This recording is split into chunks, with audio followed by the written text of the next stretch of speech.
Water is life indeed, but just like everything else, in the wrong place, it's disaster. Today, I am showing you how we change this to have more of these while starting our coffee garden, and all for the love of the water, watering the soil. Watch these swales collecting water at the end of the clip. When it rains on hilly terrain, you have water running from the top of the hill to the bottom, causing a serious destruction of the soil along its way, soil erosion. But water belongs in the soil, not on the top of it. And that's what swales are for, to send the water where it belongs.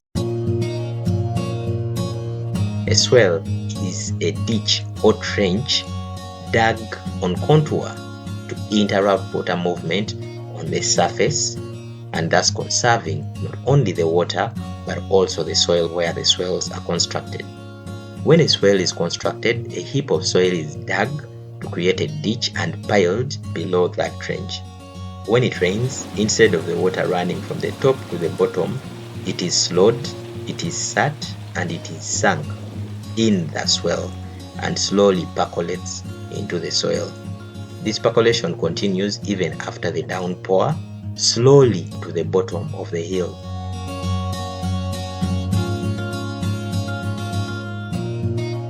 This can take a series of days, and that slow percolation enables growth of plants and even trees below the level of the swale. But before that, our land is hilly and it's also rocky. And that puts out some of the quick solutions you could think about.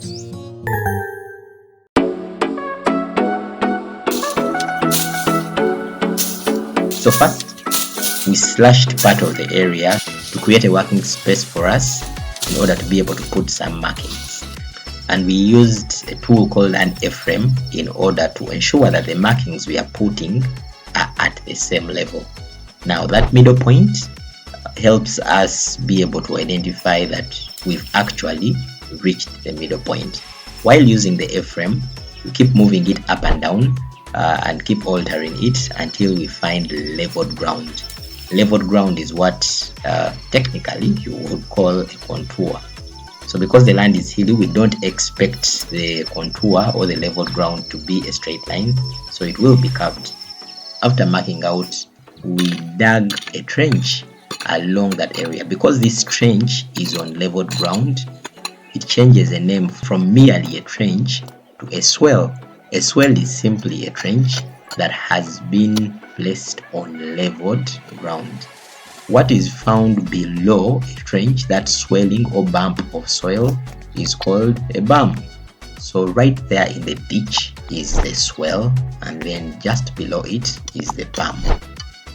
To ensure that it's properly functional, the trench should not be so shallow and neither should it be so deep.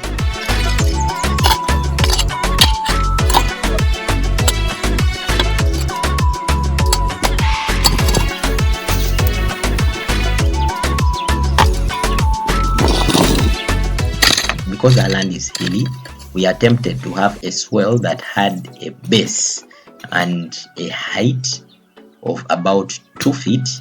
So like you could see, this is too shallow. But what is done well on this trench is that the upper end is very gentle, and then on the lower end, the berm is more steep. So the sides are well done, but the depth is insufficient. Looking at this next one, this is about 1 foot in width. That was small for our liking and needed to be improved. But also, the sides of this particular swale were pretty steep. So this is the swale. You can see on the lower end you have a berm that is steep with some coffee growing in it.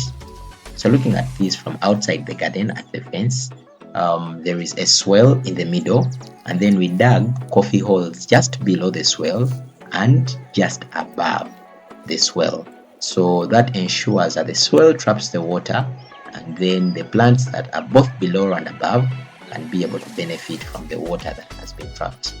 However, like we said, the swales should be on level ground. So even after digging the trench, we want to ensure that the floor of the trench is on level ground. Here we were assessing just to be sure that it's leveled.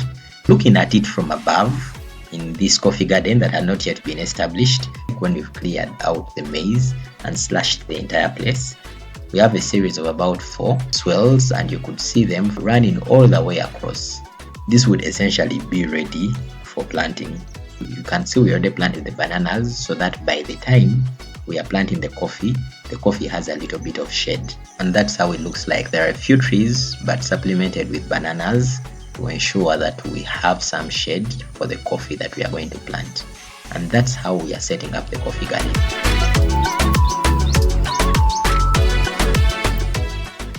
This is how the coffee garden looks like currently, with the swale just below and then the coffee plants above with a couple of trees growing in it. And finally, here it was raining, and I managed to just record this moment for you to see the water settling in and sitting down right in that swale.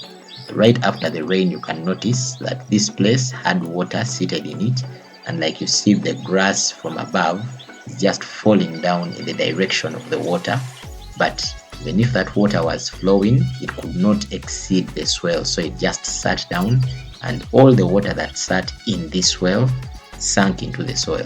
That's the aim of the swale. We'll do everything for the water because that is what the plants need in order to give us what we need.